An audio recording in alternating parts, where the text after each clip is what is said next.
Juízes, no capítulo 10, versículo 6, diz assim, e mais uma vez,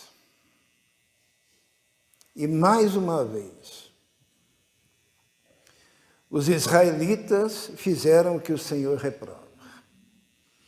10, 6, né? E mais uma vez, os israelitas fizeram o que o Senhor reprova. Serviram a Baalins, as imagens de Astarote, aos deuses de Arã, aos deuses de Sidom, aos deuses de Moabe, aos deuses dos Moabitas, aos deuses dos filisteus. E como os israelitas abandonaram o Senhor e não mais lhe prestaram culto, a ira do Senhor se acendeu contra eles. Mais uma vez. Era um povo que vivia naquele círculo, né? O livro de Juízes é assim, ó. O povo está com Deus, e o povo peca. E daí vem as consequências do pecado, daí eles clamam, daí Deus levanta um libertador, que é um juiz, né? E daí esse juiz liberta o povo e há um período de paz. E daí o povo peca, vem o juízo. O livro inteiro de Juízes é assim, por isso são diversos os juízes, né? E aqui diz assim, mais uma vez, os israelitas fizeram o que o Senhor reprova, né? E vieram as consequências, eles começaram a adorar os deuses das nações. Só que daí no versículo 15, vamos ler, diz assim, os israelitas, versículo 15, porém, disseram ao Senhor, nós pecamos, faze conosco o que achares melhor, mas te rogamos, livra-nos agora. Então há um momento de arrependimento, eles dizem, nós pecamos. A maior prova que uma pessoa está arrependida é a frase seguinte que aparece ali, nós pecamos, faze conosco o que achares melhor. Significa o quê? Quando você reconhece que você pecou, você reconhece o quê? Que merece o juízo. Né? Quando alguém peca e se arrepende, ela chega diante de Deus e ela diz com toda sinceridade, Senhor, eu sei que eu mereço o castigo, porque eu pequei. Eu mereço o juízo, porque eu pequei. O pecador arrependido, ele reconhece a sua culpa. Só que daí, logo em seguida, eles dizem, mas te rogamos, livra-nos agora. É um clamor pela misericórdia de Deus, né? Eu creio que podemos aplicar isso também à nossa realidade. Quando o povo de Deus se humilha, reconhece os seus pecados, reconhece que cometeu erros, reconhece que precisa endireitar os seus caminhos, reconhece que precisa buscar a Deus de forma mais intensa, que precisa buscar a face do Senhor para que o Senhor resplandeça através dele. Deus atende. E aqui nós entramos no aspecto da soberania de Deus, porque Deus não atende que nem a gente quer. Mas Deus atende conforme a sua vontade, conforme a sua soberania. Quando a gente fica imaginando um líder, como que seria um líder ideal? Um líder ideal seria aquele cara 100%, né? Aquele cara nota 10. Aquele cara que você olha e você vibra, né? Por quê? Porque é uma pessoa correta, é uma pessoa que tem um vocabulário excelente, é uma pessoa que tem uma presença física bonita. É mais ou menos que nem o Saul, né? Lembra quando o povo quis um rei, escolheu Saul? Como que era Saul? Saul era alto, bonito, né? Eloquente, de longe as pessoas o admiravam e era considerado um dos homens mais bonitos, né, da sua época, assim como temos o caso também de Absalão, filho de Davi, lembram? Que ele era considerado o mais belo de todos, né? Muito embora ele foi um perseguidor do próprio pai. Então, às vezes, as aparências enganam, às vezes aquele que parece ser alguma coisa, não é. Isso é um princípio bíblico, inclusive. Vamos lá, mantenha, né, o dedo ali em Juízes 10, mas vamos lá para 1 Coríntios para nós entendermos esse ponto, que ele é importante, porque nós nos deixamos enganar muitas vezes, né? Em 1 Coríntios, no capítulo 1, versículo 26, 1 Coríntios 1, 26, nós temos aqui uma lição para nós, que diz assim, capítulo 1, versículo 26 de 1 Coríntios, irmãos, pensem no que vocês eram quando foram chamados. Poucos eram sábios, segundo os padrões humanos. Poucos eram poderosos, poucos eram nobres de nascimento. Mas Deus escolheu o que para o mundo é loucura, para envergonhar os sábios. Escolheu o que para o mundo é fraqueza, para envergonhar o que é forte. Ele escolheu o que para o mundo é insignificante, desprezado, e o que nada é, para reduzir a nada o que é, a fim de que ninguém se vanglorie diante dele. Os irmãos percebem? Deus escolheu as coisas vis, as coisas que não são, para enganar, enganar aquelas que... O termo não é enganar, um termo melhor seria para confundir aquelas que acham que são alguma coisa, né? E voltando lá para o capítulo 10 de Juízes, Deus, quando responde à oração daquele povo que se arrependeu, Deus responde de uma forma bem interessante, conforme a sua soberania. No capítulo 11, olha só quem que Deus escolheu. Capítulo 11, versículo 1, diz assim, Jefté, esse é o libertador que Deus levantou, tá? Jefté, o gileadita, era um guerreiro valente. Sua mãe era uma prostituta. Seu pai chamava-se Gileade. Então, a primeira característica deste libertador de Israel é que ele era um filho de uma prostituta, né? O seu pai, Gileade, havia, conforme se fala, entre aspas, pulado a cerca, tendo um filho fora do casamento, e daí ele pega esse filho de uma prostituta, traz para sua casa e o cria na sua casa, junto com seus irmãos, que seriam os seus filhos considerados filhos legítimos, né? De dentro do casamento. Então, ele por si já trazia uma marca que socialmente poderia fazê-lo ser um indivíduo reprovado diante da sociedade. E quando Deus ora, diz assim, olha, eles estão clamando por um libertador. Então, é você. E Deus escolheu a Jefté por quê? Porque ele quis. Porque não é conforme a aparência. Porque não é conforme o nosso entendimento pessoal. Porque não é como pensamos. E Jefté ele vivia numa estrutura meio estranha, porque olha bem, vamos ler o versículo 2. A mulher de Gileade também lhe deu filhos. Então, a prostituta lhe deu um filho, mas a mulher de Gileade lhe deu filhos. Que, quando já estavam grandes, expulsaram Jefté, dizendo, você não vai receber nenhuma herança da nossa família, pois é filho de outra mulher. Olha o conflito familiar estabelecido.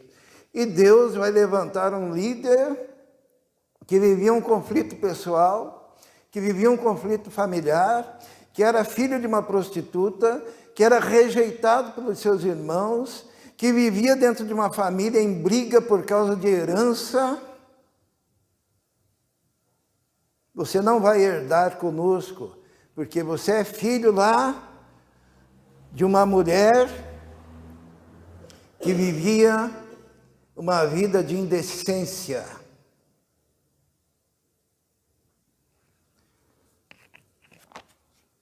Que líder, hein? Você escolheria esse líder para ser o seu libertador? O líder da sua nação, do seu povo? Você escolheria esse líder para ser o líder que iria fazer com que o povo voltasse a ter liberdade? E Jefté ele é expulso de casa. Diz ali o versículo 3, então Jefté fugiu. Não diz que ele saiu de casa, né? Ele fez o quê? Ele fugiu daquele conflito familiar, fugiu dos seus irmãos e se estabeleceu em Tobi.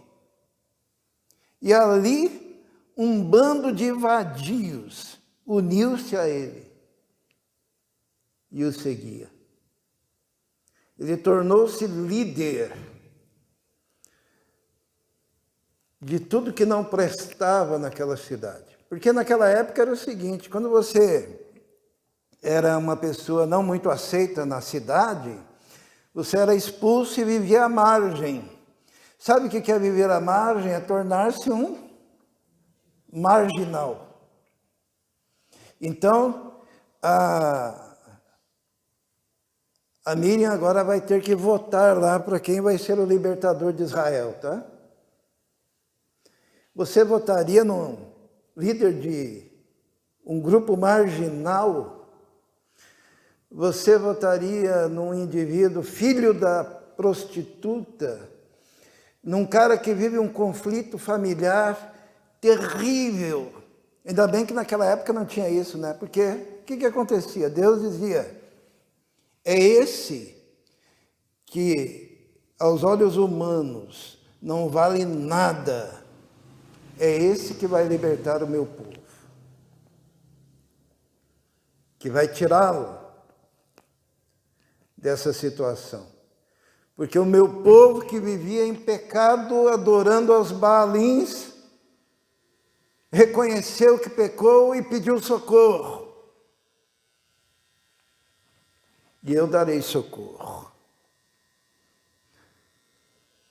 E estava lá um líder de um grupo de marginais, né? Ele se tornou líder do bando, né? No final do versículo 3 diz assim, ali um bando de vadios uniu-se a ele e o seguia. Ele conviveu com esse bando de marginais por muito tempo e aprendeu a ser líder de bandidos, ser líder de vagabundo, ser líder de marginal. Embora trouxesse ainda no seu coração marcas do período que vivia com a sua família. Que conflito, hein? E Deus diz, é você que vai libertar o meu povo. Vamos ver o que aconteceu? Versículo 4. Depois de ele ter sido expulso, diz assim, algum tempo depois, quando os amonitas entraram em guerra contra Israel, foi necessário haver uma guerra. Quando o povo se arrependeu e disse, pecamos, Senhor, Deus ainda permitiu um período de guerra. E eles, tendo sucumbido naquela situação, diz a palavra de Deus que, versículo 5, os líderes de Gileade foram buscar Jefté em Tobi.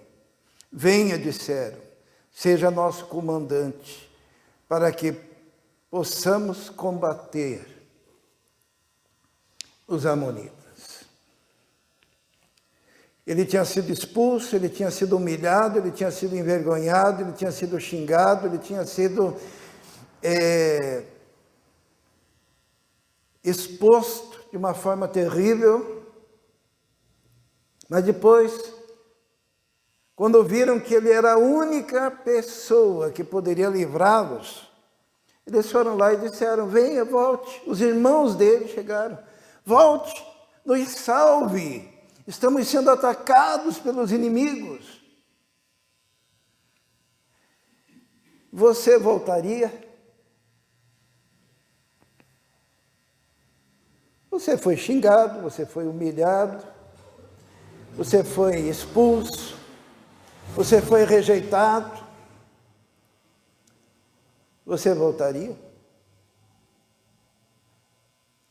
E Jefté, ele se cercou de algumas garantias, que ele aprendeu a ser um bom político entre aqueles vagabundos. E ele disse, eu volto, mas para ser líder, para ter o comando. Jefté responde no versículo 7. Disse-lhes Jefté, vocês não me odiavam e não me expulsaram da casa do meu pai? Por que me procuram agora quando estão em dificuldades? Apesar disso, agora estamos apelando para você, diziam os líderes, né? Venha conosco combater os amonitas e você será o chefe de todos os que vivem em Gileade. Respondeu Jefté, se vocês me levarem de volta para combater os amonitas, e o Senhor os entregar a mim, eu serei o chefe de vocês? E eles fizeram, então, um contrato, para que aquilo ficasse comprovado, né? Jefté, ele pede isso, né? Ele diz assim no versículo 10, né? Os líderes falaram, o Senhor é a nossa testemunha, faremos conforme você diz. Assim Jefté foi com os líderes de Gileade, e o povo o fez chefe e comandante sobre todos. E ele repetiu perante o Senhor em Mispa todas as palavras que tinha dito.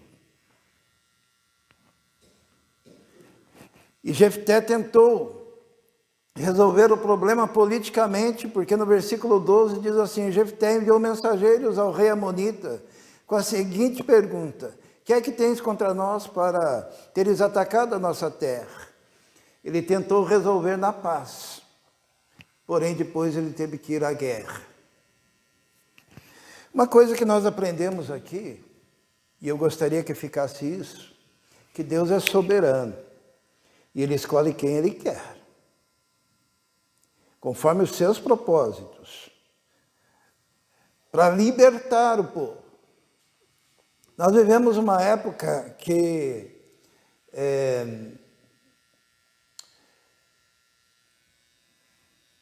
as pessoas, principalmente os universitários, se deixam enganar muito pelas aparências, né?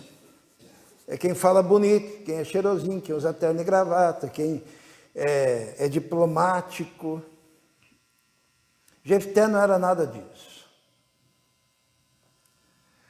Deus, Ele tem o controle de tudo. E muitas vezes Ele escolhe aquilo que parece loucura para os homens. Deus muitas vezes permite uma guerra para que então se levante o libertador que Ele tem nas suas mãos e nos seus planos. Deus tem o controle da situação. E mesmo os homens que Deus escolhe não são perfeitos. Jefté cometeu um grande erro. Os irmãos se lembram do grande erro de Jefté? Jefté estava tão feliz porque ele foi levado de volta para o seu povo, ele foi restaurado à sua nação, ele se tornou o grande líder da nação depois de ter sido rejeitado. Mas daí ele fez um voto. Quando ele estava na guerra, ele falou uma coisa absurda. Vamos ler no versículo 30.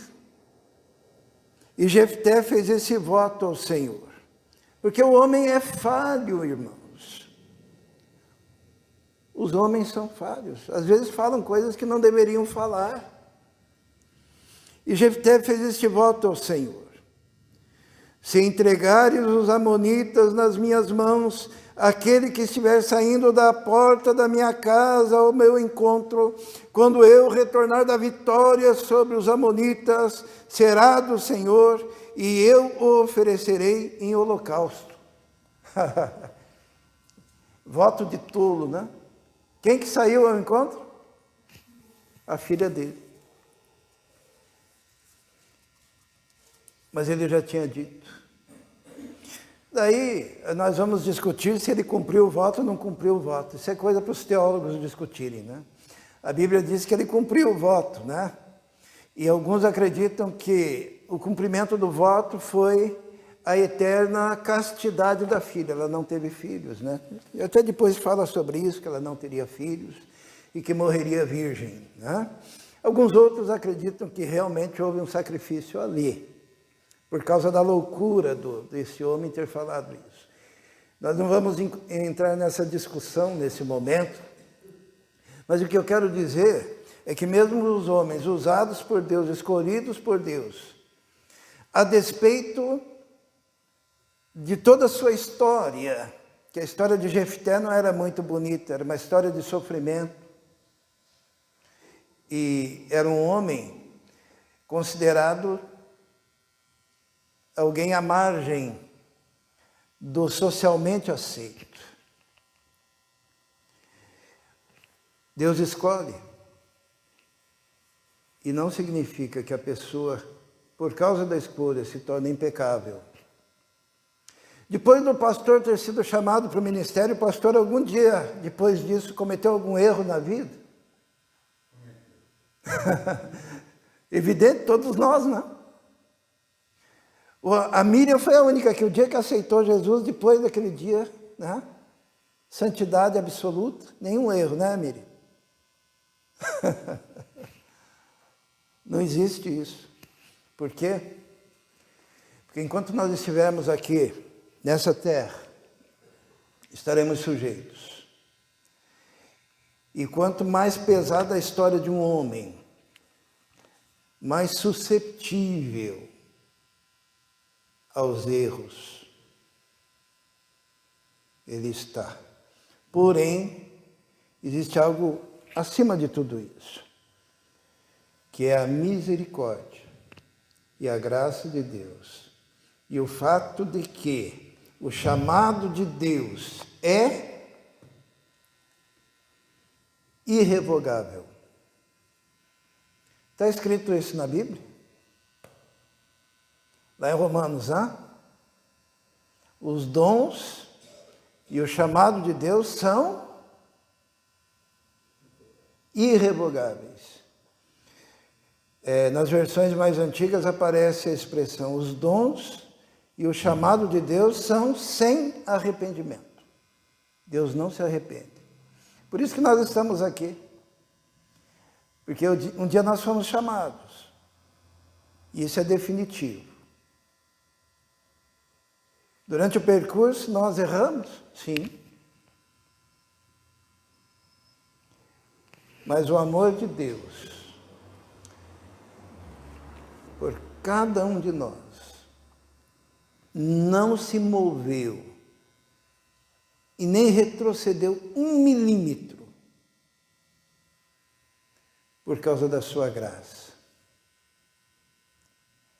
E porque o caráter de Deus é absoluto. Deus é quem escolhe, Deus é quem chama, Deus é quem manda soberanamente. Hoje nós vamos orar, pelo Brasil. Talvez nós estejamos passando aquele período de turbulência. Mas uma coisa nós sabemos, Deus quer ensinar algo. Deus quer ensinar algo para cada um de nós. E Ele vai ensinar. A melhor coisa é aprendermos rápido. Mas a vitória é do Senhor. Vamos orar? Senhor, muito obrigado porque podemos ter a mais absoluta convicção de que pela sua soberania o Senhor tem o controle de toda a história, de todos os fatos. E o Senhor usa cada circunstância, ó Deus, para que a sua vontade se cumpra. Nós queremos, ó Deus, nesse momento, colocar o povo da Bolívia que está na rua, ó Deus, clamando por libertação. Muito obrigado porque eles foram tocados de tal forma e se levantam neste momento, também clamando ao Senhor, que os ajude na situação em que vivem, ó Deus. Quero pedir também pelo povo que está neste momento nas ruas, ó Deus, na Venezuela, que tendo ouvido notícias deste lado do mundo, eles se motivaram a se levantar contra os ditadores da sua região, ó Deus. Muito obrigado porque o Senhor acende uma fagulha num lugar e a chama se estende até outros países, ó Deus. Muito obrigado pelo grande trabalho que o Senhor está fazendo, não no Brasil, mas em toda a América Latina, ó Deus.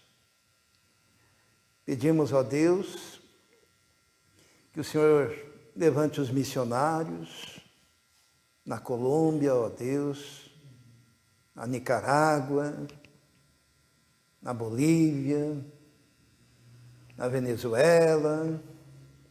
Muito obrigado porque o Senhor escolheu o Brasil para trazer luz a todas essas circunstâncias do nosso continente. Esteja enchendo, Senhor, o nosso povo e em especial a igreja, ó Deus, do Teu Espírito, da Tua graça. E nós vamos contemplar a maravilha da Tua soberania sobre todas essas nações. Em nome de Jesus. Amém.